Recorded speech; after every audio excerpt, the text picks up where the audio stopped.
Welcome everyone to the closing event for our campus read of An Education in Georgia. Today's event is entitled Looking Toward the Future, and I would like to welcome our esteemed panelists and moderator. I have some thank yous to deliver and a little bit of housekeeping, and then we'll get going here. First of all, I'd like to thank our sponsors.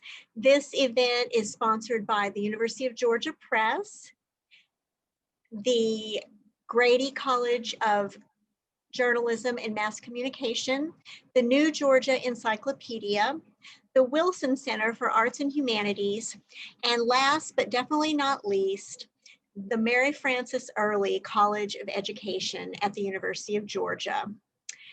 That is particularly significant because 1 year ago today, we were celebrating the naming of the College of Education for Mary Frances Early. And I also understand that the students at the College of Education are having a safe, distanced, but live watch party today to follow this event. So shout out to the College of Education watch party. I would also be remiss if I didn't mention that in the fall of 2021, just about 6 months from now, the University of Georgia Press, in partnership with the Early College and the University of Georgia Libraries, will publish Miss Early's autobiography, The Quiet Trailblazer, aptly named. So please follow us on social media, sign up for our email updates, and look for another event this fall celebrating Miss Early's life as told in her book. A little bit of housekeeping. You can put your questions in the chat, and we'll reserve about 15 minutes at the end of the session for question and answer for any of our speakers today. The other acknowledgement that I have to share is we received gifts from a number of private donors in the Athens area, which allowed us to provide free copies of the book An Education in Georgia, excuse me, by Calvin Trillin to over 100 University of Georgia students. So if you are one of those students who got a book, I hope you enjoy it, and I hope you'll pass it on to someone else when you get finished with it. I'd like to introduce our moderator. Cynthia Dillard is the first Mary Frances Early Endowed Professor of Teacher Education at the University of Georgia.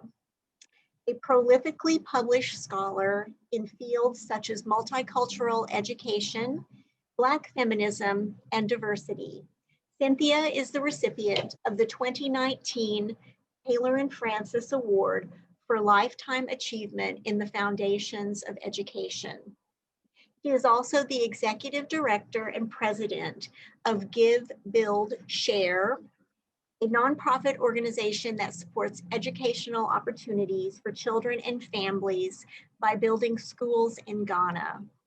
Cynthia is also a rock star past chair of the University of Georgia Press editorial board. And with that, I welcome Cynthia Dillard.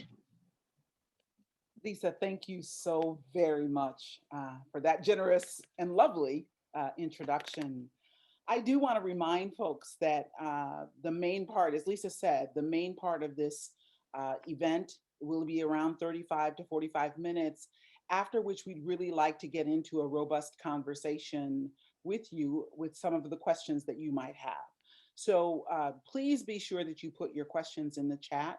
Folks are curating those questions and will then be able to address them to either Ms. Buchanan or Dr. Early, whichever, or both, whichever one makes sense. So now I have the pleasure of introducing two Black women who have had incredible impacts on my own life, both as a scholar and as a teacher.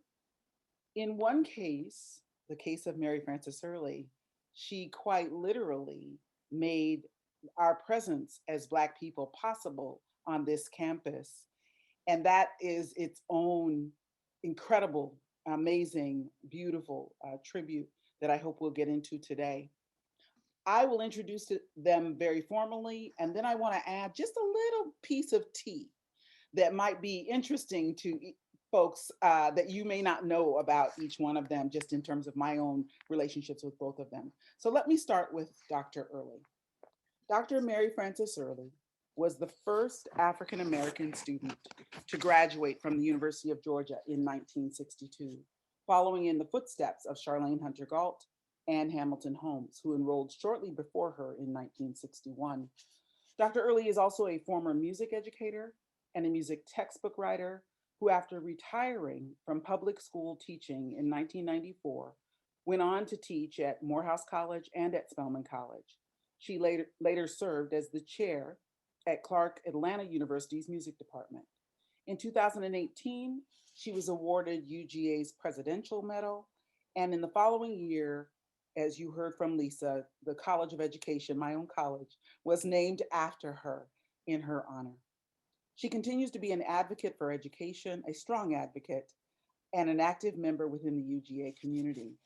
I want to just share a brief little moment when I first met Mary Frances Early. I had been at Georgia for just a quick moment when the Georgia Power folks invited us all to a dinner. And I don't know about any of you, but when you meet someone like Dr. Early, when you meet someone who has made your very presence possible, it is awesome. So I remember walking into the restaurant for the dinner, and I was so struck and overwhelmed that I had to run to the restroom, cry a few tears, and come back then to actually meet Dr. Early. Now, it is the case that this living legend that we have the gift of knowing and meeting, whose name I've been able to carry and have proudly carried, has been a beacon of light for my own scholarship. But instead of crying these days, what I tend to do is to sit quietly and ask myself that question: what would Mary Frances Early do? And that has served as a touchstone for my work over the last 10 years here at Georgia. I want to also introduce you to Ms. Phaidra Buchanan. Ms. Buchanan is a senior at UGA studying social studies education and German. Now, she's helped examine the university's role in the institution of slavery and studied the lived experiences of enslaved people, enslaved African people, connected to the university as a member of the History of Slavery at UGA research team. She also volunteers with ULEAD, an organization working to ensure equal access to higher ed for students of immigrant families. Ms. Buchanan plans a career as a teacher, close to our hearts, who fosters criticality, compassion, in her words, and joy. And she also wants to see herself and is an advocate for policies that empower students and communities. Now, what I'm hoping over the next 35 to 45 minutes is that we might think about this space as a virtual kitchen table. And for Black women in particular, a lot of work happens at the kitchen table. We support one another, we affirm one another, we create the lives and the spaces and places that we really want to exist within. So I'm hoping that we might have that sort of a conversation, and that you then at the end of the panel might have a chance to jump in and put your feet underneath this kitchen table as well. So I'll start with a question to both of the panelists, and maybe we'll start with Dr. Early first. If you could tell us a little bit about yourselves. Where did you grow up? Who was around you as you were growing up? And maybe what was most impactful from that neighborhood experience for you as a young girl? So Dr. Early? Yes, and thank you for including me on the panel. I'm very excited about this session. I grew up in Summerhill in Atlanta, Georgia. I was born at Grady Hospital, really. And I lived with my mother, Annie Ruth Early, and my dad, John Henry Early, and my brother, who was 18 months older. And I understand that he wasn't very happy when I came home from the hospital because all the attention was not on him. But at any rate, we grew up in a middle-class neighborhood, Summerhill, which also housed a few Jewish people. because they had stores and other businesses on the Main Street, Georgia Avenue. This location is actually close to what Turner Stadium was, and it's now, I think, the Georgia State Stadium. At any rate, it was a close-knit neighborhood. And John and I went to went to E.P. Johnson Elementary School. It was a segregated school, of course. And the school was so crowded that we had to be on double sessions. And some of you may not know what that means, but that means that we went a half day. We went from 8 until 12. And then another group of students went from 12 until 4. Our school was not, well, it wasn't as well equipped as the white schools. We had no playground. We had no playground equipment. We had no cafeteria. When we got books, of course, they were the books that came from white schools and had their names scribbled in them. And sometimes they had some little ugly messages too, because they knew that their books were going to go to us when they got new books. But we had dedicated teachers. And although we only went to school for a half day, we had, I think, an excellent education. So when we would walk to school, because we felt protected, my brother and I, we felt protected because the neighbors were always around. When we would walk down the street going to school, they would smile and wave and tell us to behave. And they said that to all the kids who were walking through the neighborhood going to school, because the school was close by. And if they saw some errant behavior, of course, they'd report it to our parents. So beware, because the neighbors were watching. But the neighborhood really felt to me like a warm blanket around us, because everybody knew everybody else and everybody loved everybody else. And that to me was very important during my early years. That's amazing. I felt that warmth even all these years later. And all these years later. All these years later. Phaidra, was it similar for you, or can you tell us a little bit about your? Yes, I think I was surprised to hear a lot of the similarities, because I was planning on talking about the layers of community around me. So I was born into a community from my very first second on the planet, because I am a triplet and I have an older brother and sister who are always looking out for me, and parents who, from the very moment we were born, before we were born, were instilling in us the importance of education, because my parents will often brag that we were read to in the womb. And so they had their own communities of huge extended families from Tuskegee, Jamaica, Guyana, and all of the aunties, my grandmothers would come in and make sure that we felt nurtured and cared for at all times. I can't thank them enough for that. And this is a particular neighborhood. I grew up in Fayette County, Georgia, which is a unique place, and I treasure it because it was an area where, even though my town, Tyrone, came out of a Confederate history, it was put on the map after celebrating, memorializing the Confederacy. This had grown into a town of multicultural, multiracial professionals, and a lot of Black professionals around me. And so I would see them, and they would make a point of coming into our schools, seeing us, making sure that we knew fewer places that we could go, stations that we could go to in our lives. And so we had that community. And my parents, I think, specifically chose to move to the area I was in because they saw that it was diverse, and they saw all these different people from different walks of life. And we were friends with students of so many backgrounds. And we recreated that community in our classrooms. It was one of the things I loved most about my education. And I think it drove me into teaching, because even though there were very close competitions between our valedictorians and salutatorians, and we were always pushing each other, we were a team. We were a family. We made study guides for each other. We studied together at each other's houses. We ate each other's food. We would try our friends' Vietnamese food. They would come try some of our Guyanese food, and we still keep in touch to this day. it was, I've always felt nurtured. Yeah, that whole business of the layers and the nurturing and the warm blankets and the ways that neighborhood and community felt like a good place to be, young girls, is lovely. I wonder though if you could talk a little bit about maybe moments where it was a challenge to be a little Black girl in both Fayetteville and in Atlanta, Dr. Early. If you could talk a little bit about maybe some of those times when it was a challenge to be a little Black girl. It was indeed a challenge because Atlanta was thoroughly segregated, as was most of the South.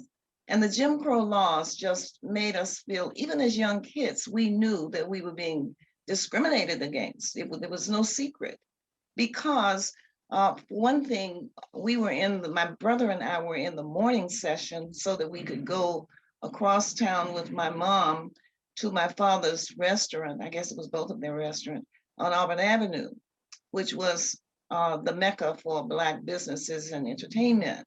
And of course, we had to sit at the back of the streetcar. Streetcars today don't interest me because I grew up with them. And now they are new again in Atlanta. But when we went downtown, we could not try on clothes in the store. You had to just simply buy them. And if they didn't fit, you couldn't take them back.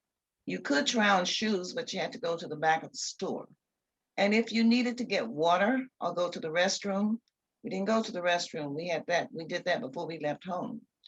But if you had to go to get some water, the fountains were labeled colored and white. And I always wondered when I was a kid, well, why is it colored? What color is this water? And I didn't like the terms colored and white because I thought nobody is pure white, everybody is colored. But there was so many restrictions that it was hard not to impress those on the minds of young kids. And we grew up knowing that we were indeed Black and that we were being discriminated against. And Dr. Early, you graduated from, I guess it would be high school in what year? 1953, Turner High School. And so Phaidra, you graduated high school in 2017.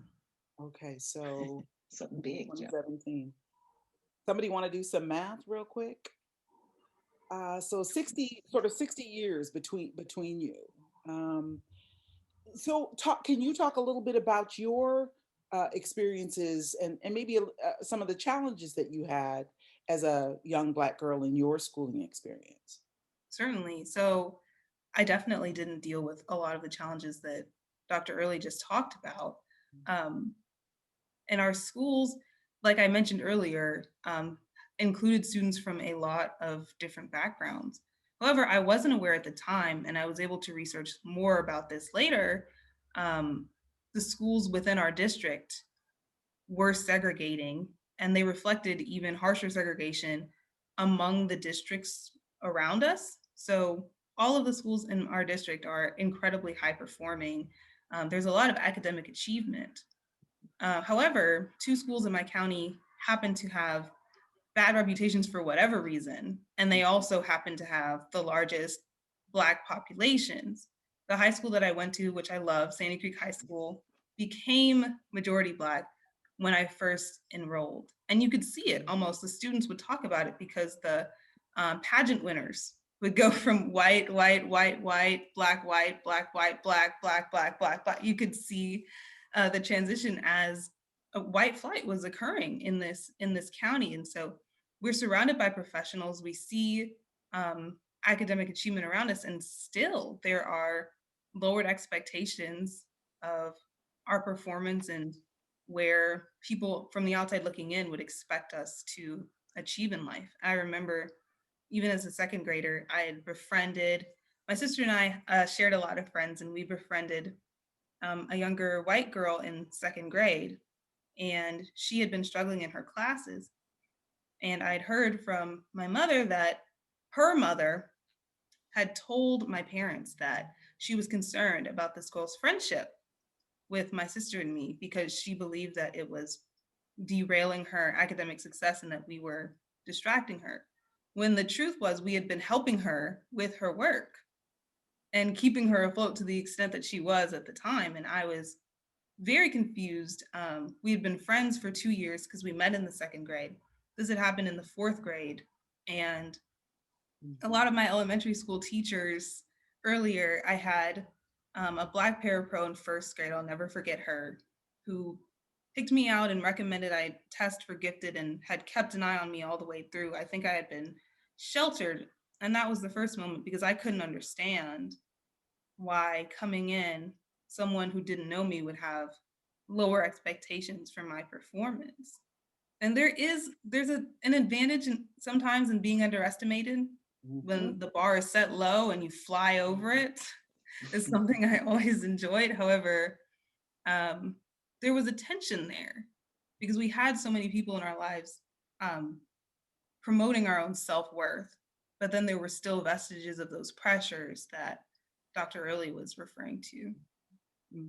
And both of you at some level have pointed to the power of teachers in that experience, in helping you stand firmly in your own understandings and your own strengths and your own brilliance, but also helping guide you through this maze of challenges that you might have.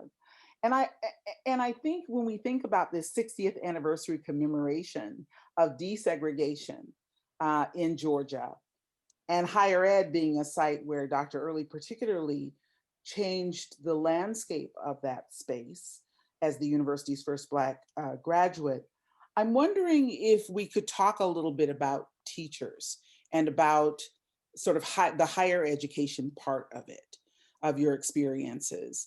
I know, Dr. Early, you spent some time in Michigan, and a lot of folks don't know why you were in Michigan when you were a resident of Georgia. If you could talk a little bit about sort of the importance of that experience in Michigan, how you got there, and what part teachers, that is higher education folks, played in your being able to be successful in that space even before you came back to Georgia. Sure. I graduated from high school when I was 16. Of course, I was 17 by the time I went to college. But when I actually finished college, I was 20 and was 21 only just before I started teaching. And I felt the need to expand what I had learned, although I had a good education. And so I wanted to go to a graduate school. And the University of Georgia was not an option. In fact, the state was paying what they call grant in aid stipends to Black teachers to discourage them from even trying to get into the University of Georgia. They wanted to keep it all white. They paid us to go the difference between tuition and a little bit on room and board, but it wasn't enough to actually make up the difference. But I enjoyed going to the University of Michigan because there was no segregation there and the teachers were excellent and I did well. But when I decided to go to the University of Georgia, I decided that the cause was more important than my being comfortable because I knew that I would have to accept whatever happened at the University of Georgia. And I don't know if you want me to go into that story, but the reason I left, I went to the University of Michigan in 1959 because I had gone to Interlochen, which was a national music camp. It had a division of the University of Michigan there. And that was such a wonderful summer. I participated and learned more music than I had in my whole life. But the courses also made a difference because they were graduate courses from University of Michigan. They no longer have that division, and that's a shame. But at any rate, I went on to the University of Michigan in 1959 and 1960. And I want to explain because some people don't understand. They wonder, why did I wait until summer to go to the University of Georgia? Well, I was a teacher. I was in my 4th year of teaching. Teachers go to school to better themselves during the summer. They teach during the fall and the spring. So when I went to the University of Georgia, I applied for the summer session, which was the summer of 1961. But the reason I applied was on January the 11th, I think it was, yes. I went home, I was still living with my mom. I went home and the evening news was on, the evening news was on. And we saw this riot that was going on at the University of Georgia. Now, I had followed Charlayne and Hamilton's case because I was an avid reader. I always read the newspapers. And I knew that they had been kept out for 18 months. And now they had been admitted. And I thought, well, you know, everything's going to be great. Well, it was not. They had this riot. And I was enraged because I thought they should be able to protect those students. They should not be sending them back to Atlanta. If they were going to get anybody out, it should have been those students who were rioting. But at any rate, that reminds me of today. But anyway, I told my mom, I'm going to transfer from the University of Michigan to the University of Georgia. And she said, you don't want to do that. We just saw a riot. And I said, but it's something I have to do. Sometimes you get a call. I don't know how to explain it, but sometimes you feel that this is something that I can do and I want to do because I want to help make the change. You know, Dr. Martin Luther King said that the time is always right to do what is right. And I felt at that time that this was the right thing to do. Now, people have called me they thought that I was not the person to do this, to go into civil rights as an activist. But you never know about people. I was a quiet person, but I also knew wrong from right. I also knew that I had grown up in segregation and I was tired of it. And I knew that I couldn't march on picket line, but I could compete in school because I had, well, not braggadocio, but I had been valedictorian at the elementary, high school, college level, and was doing well at the University of Michigan. The only thing I hated was that I had to leave Michigan. But that was my impetus to go. And so the story goes on, but when we see, I think it was Mahatma Gandhi who said, we must be the change that we wish to see in the world. And I wanted to help. I knew I couldn't do it all, but I could do some. And that was what I wanted to do. And Phaidra, hearing Dr. Early recount that, like a day in her life and the work that she did, that we also read in the Trillin book, how does it feel, or what impact does it have on you as a future history teacher to hear that story? First of all, I have to just say, I am just so in awe of both Dr. Early and you, Dr. Dillard. Just being in the company of these two women. I'm trying not to fangirl listening to you go back and forth. As a history teacher, the significance is, I mean, it shows up everywhere in my students' lives. Even I commute an hour to student teach. And even as she talks, I pick up on themes that they feel this climate, they feel the history every day. They want to know.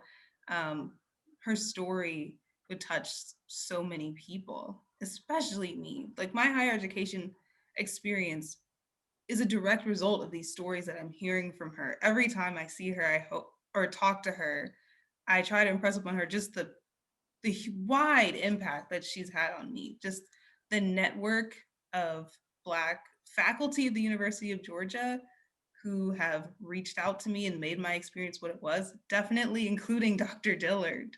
Is also a direct result of you. And so building on that history, just the very fact of students sitting where they are, hearing from who they're hearing from me, it all comes back to her and to her efforts. And speaking to how difficult the choice was, you know, she didn't just wake up one day and say, oh, I'm going to go to the University of Georgia, and they flew her in and she just waltzed right in. This was a struggle. This was a fight. And she used the talents that she had, like her academic excellence, to advance the cause. It's inspiring to me, and I know it'll be inspiring to my students. May I interject something else? Absolutely. We're at the kitchen table, Dr. Early. Well, I just want to say that people ask me if I was thinking about being the first when I entered the University of Georgia. I had no idea that I would be the first to graduate. That was not my inspiration to go. I wanted to go to help the cause, to open the doors. Charlayne and Hamilton had opened the doors of the undergraduate school as I interpreted.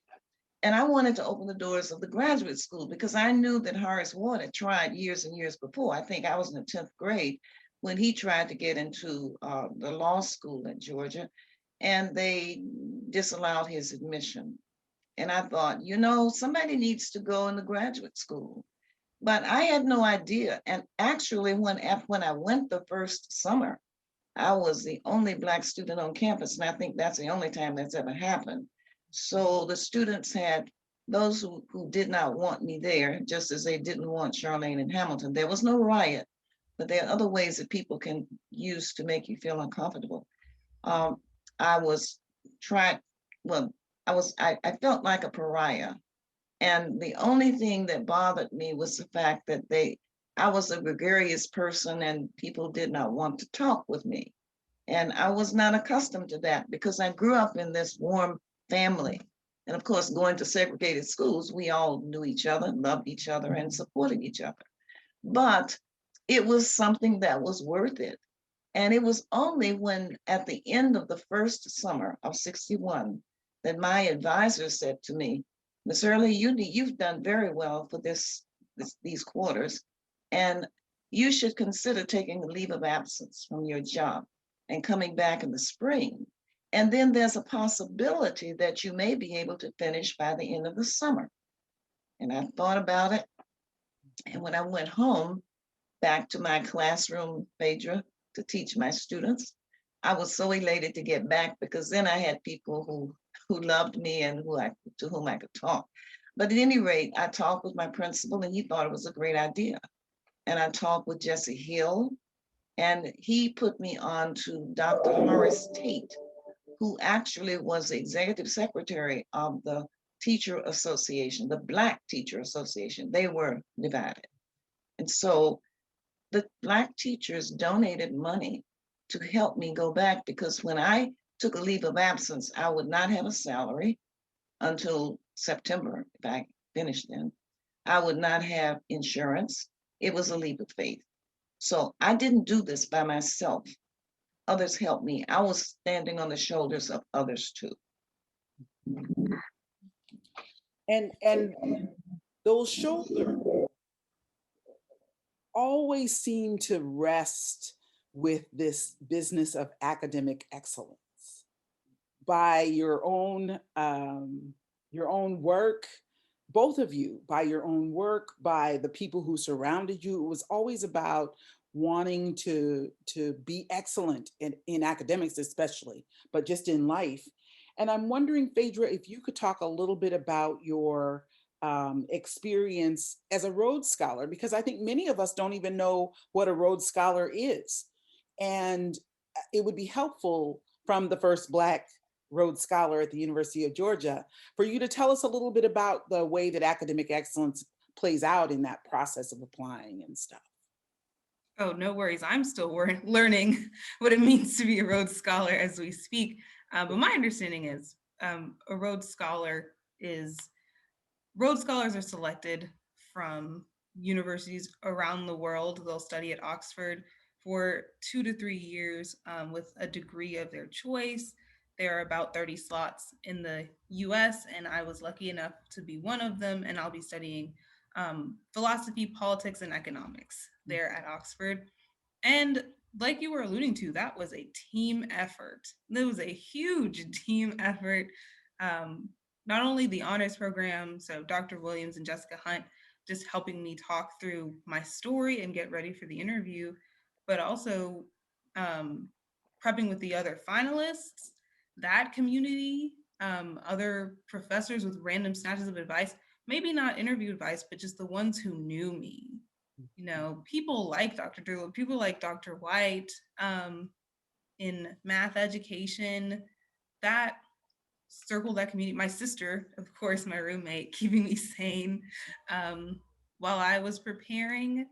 This is something where you go in a room and you meet the other finalists from the other schools. And it's immediately a humbling experience. They are from every university you can think of, quite a few from Harvard, if my memory serves, and you're all there exchanging ideas, and you suddenly realize all of us deserve this scholarship.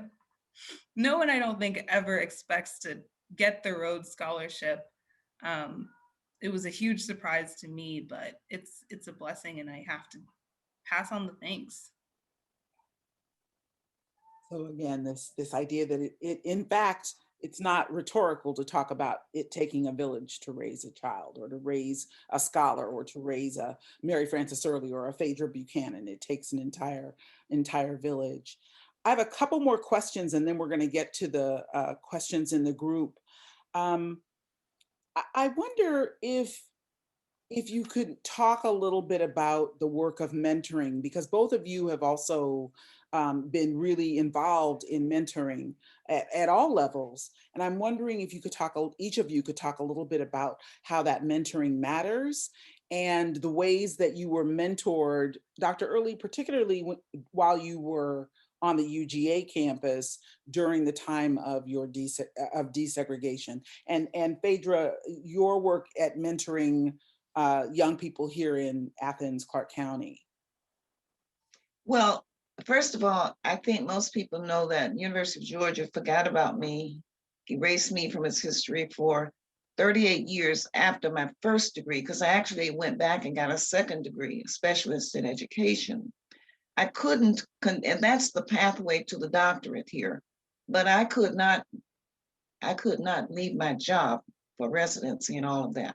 So I have tried, after I was discovered in 2000, actually in 97, but then I was recognized on campus in 2000 when I came back for the first time after 38 years. It was such a release for me because I wasn't hating anybody. I was just very disappointed that I was not recognized at all. It wasn't I wanted any accolades. It was that I wanted to be a part of this community. And I began speaking with various groups.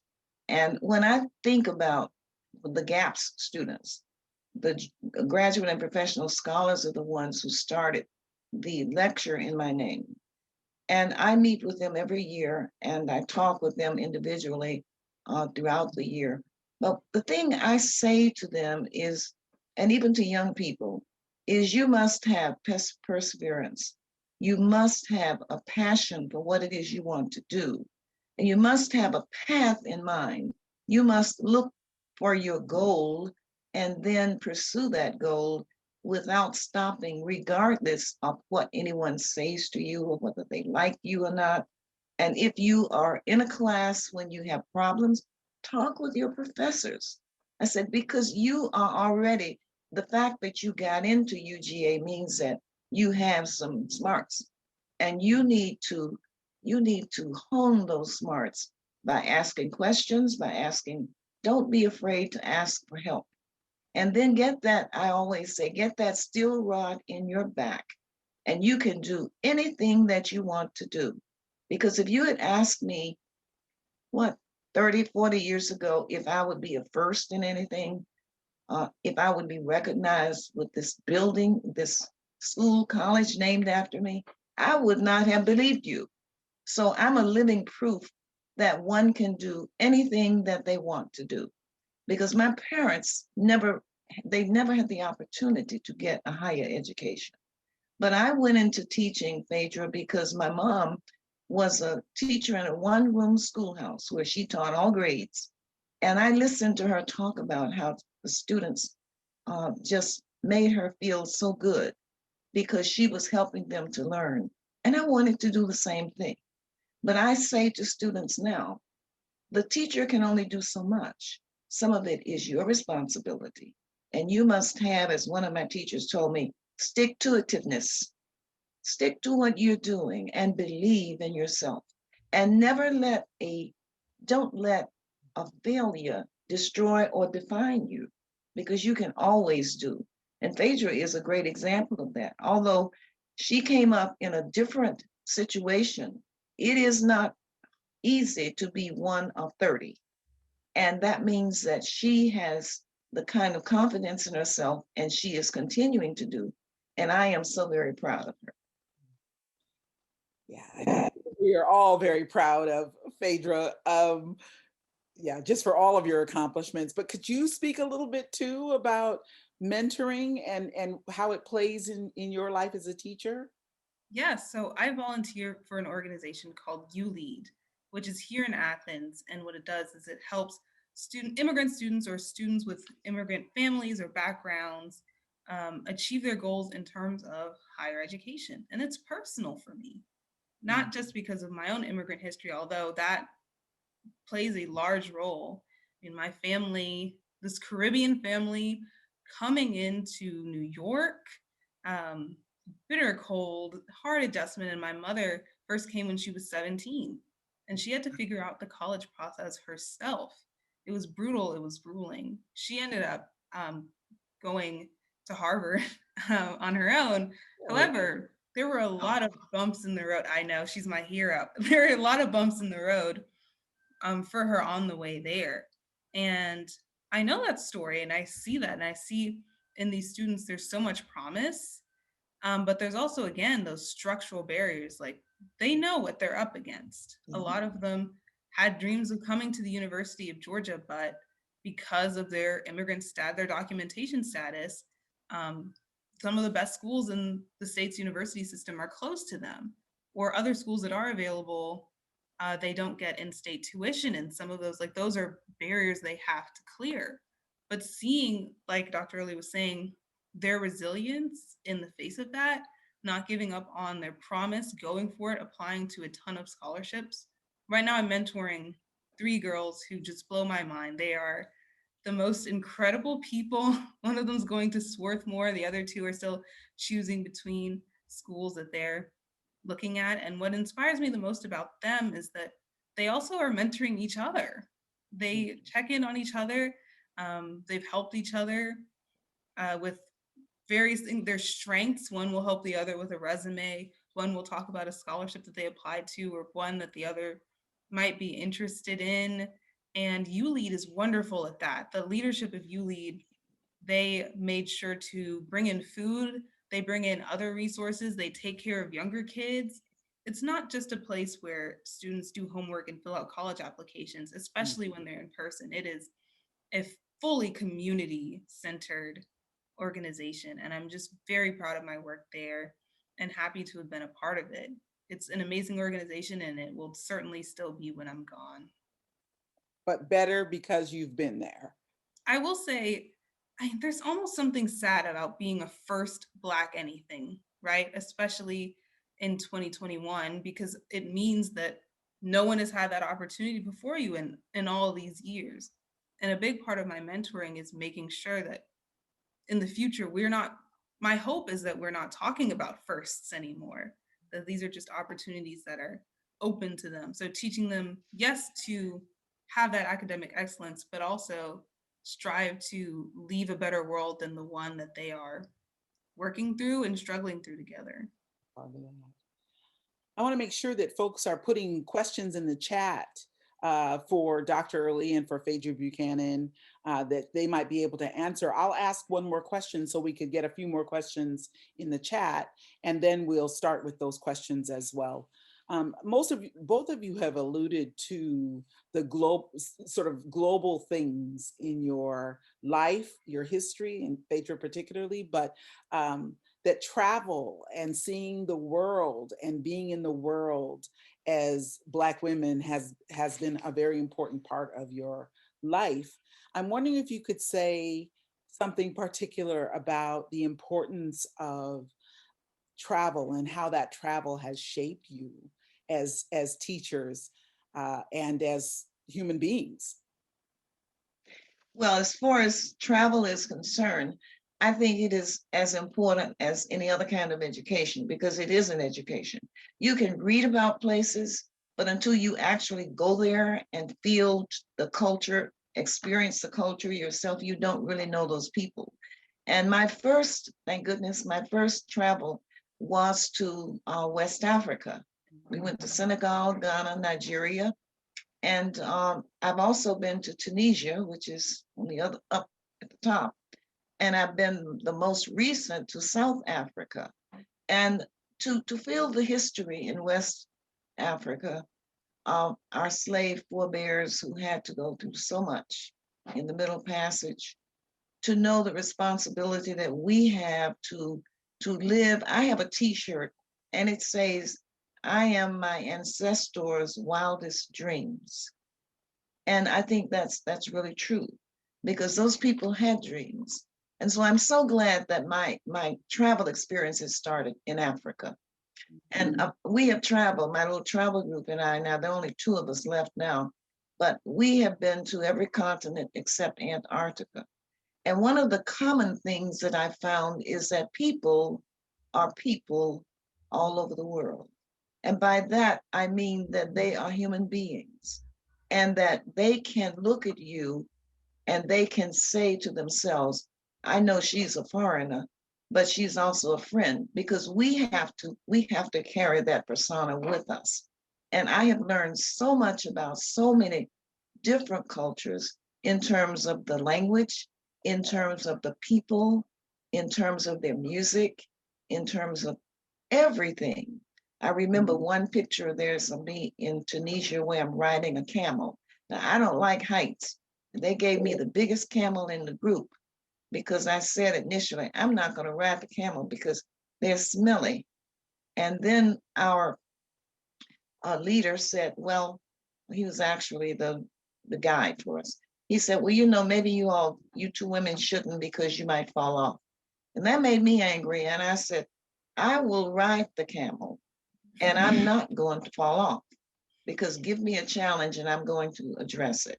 But at any rate, that was because he, in that part of the world, in Tunisia, women were looked down on. They were second class to him. And I didn't feel that way. And I wanted him to know I was not going to be accommodated by his thinking that I would fall. But my point is that travel is a wonderful education. I did not start until I was in my 30s, but I would encourage all students, if you can travel, to please do, because the only way you will know the people of the world is to live and breathe among them. Phaidra, real quick, anything that you might want to say about travel? We've got several questions. Okay, I'll make it quick. Ooh, don't get me started about Ghana. We'll have to save that.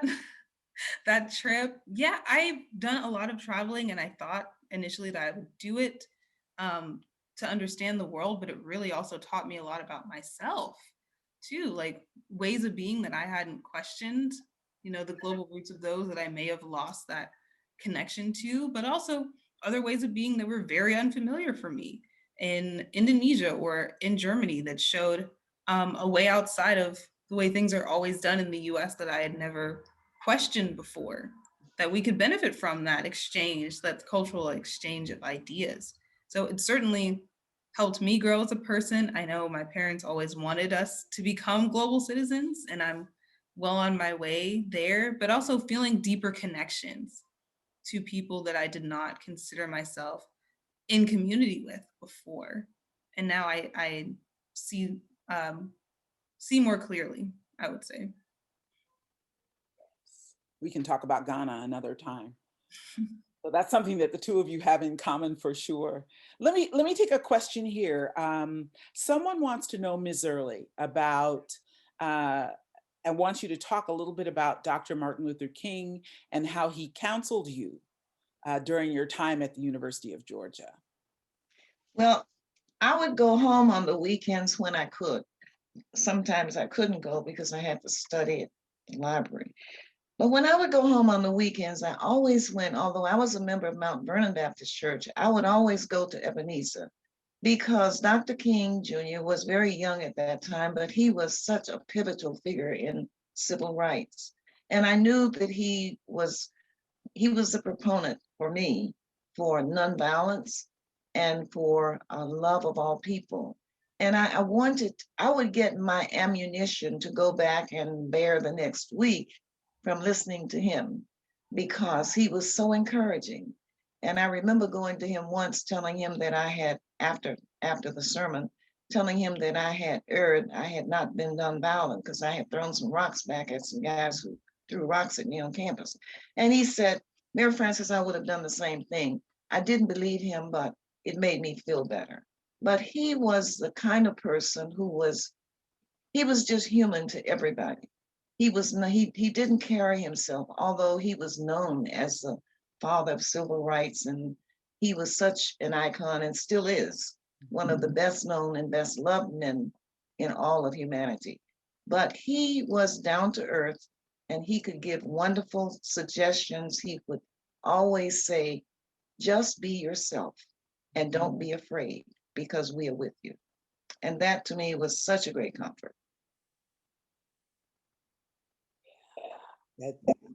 Just the idea that you've spoken with Dr. King, it's just, I mean, that's another one of those awesome moments, Dr. Early, just thinking about you being in the presence of this incredible human being who many of us never had. Yeah, I need to say that after my graduation, although the papers didn't report it until 6 weeks later, Dr. King wrote me a letter. Now he was, I think, in Albany with the problems and civil rights there, but he wrote to me saying that I had brought Georgia and the United States closer to the American dream.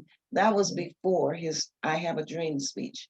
And I treasure that letter because it came from him. And I knew that he was thinking about the dream even then. That's beautiful. That's beautiful.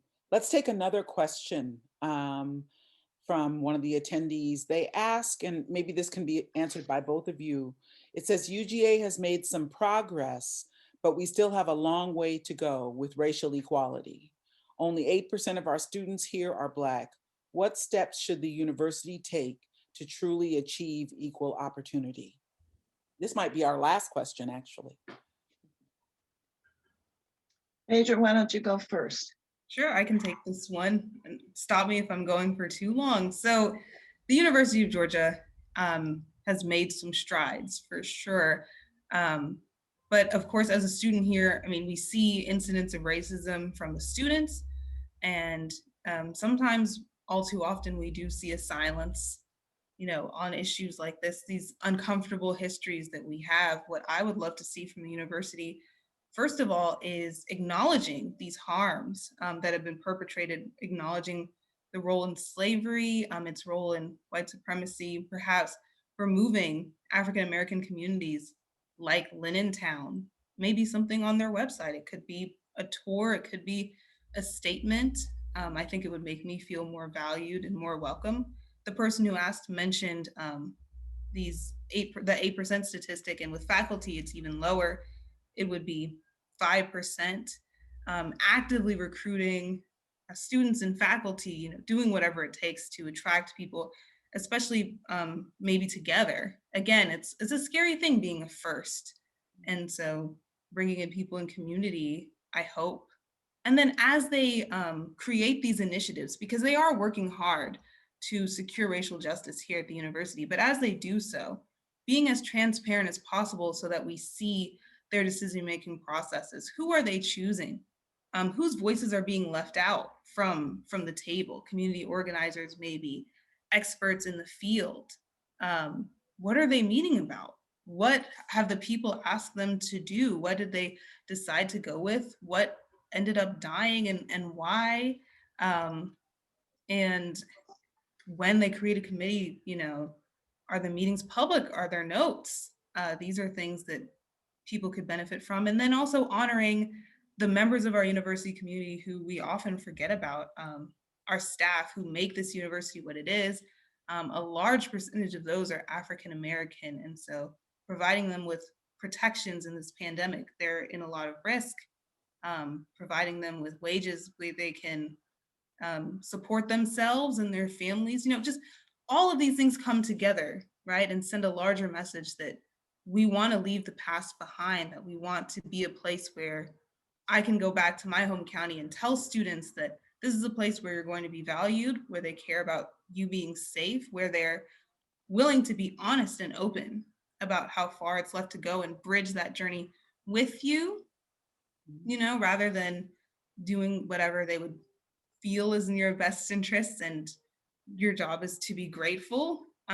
This is a place where that tension is still being worked out, but I have hope that I am part of an organization called Beyond Baldwin, and we're trying to push some initiatives like these to make the University of Georgia a better place than when we found it. And we hope that we see the leadership from our administration sending that message, and that we can follow them and support them in that work. So thank you for whoever asked that question.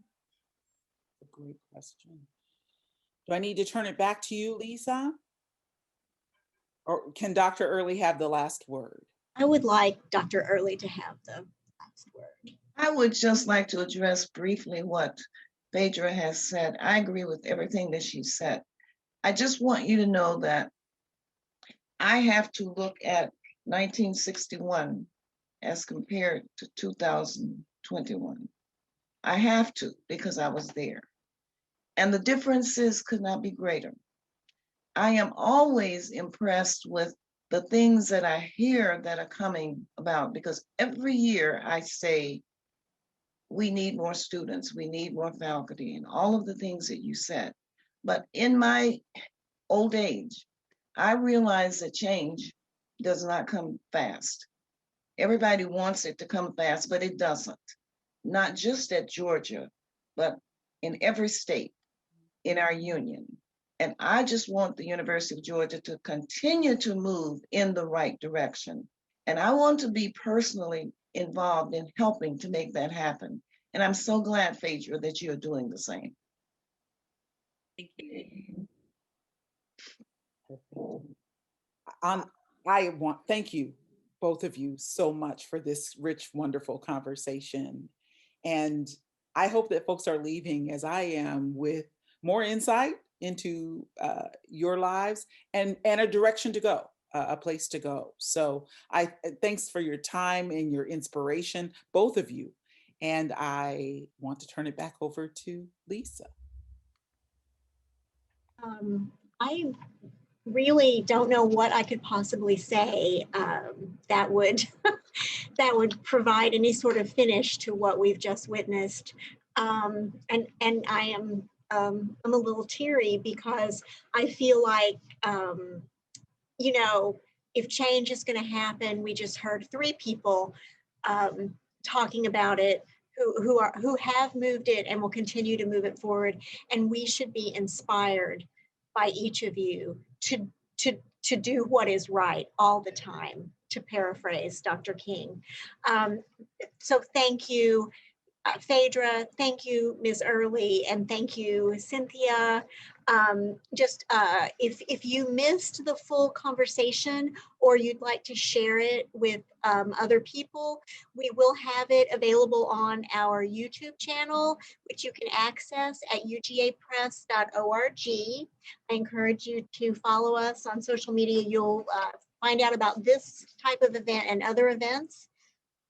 I'd also like to encourage everyone who is in Athens to visit the main library, where we have a wonderful exhibit called Georgia Trailblazers, honoring the 60th anniversary of desegregation at UGA. It's in the lobby. If you walk into the lobby of the main library, you will be immediately overwhelmed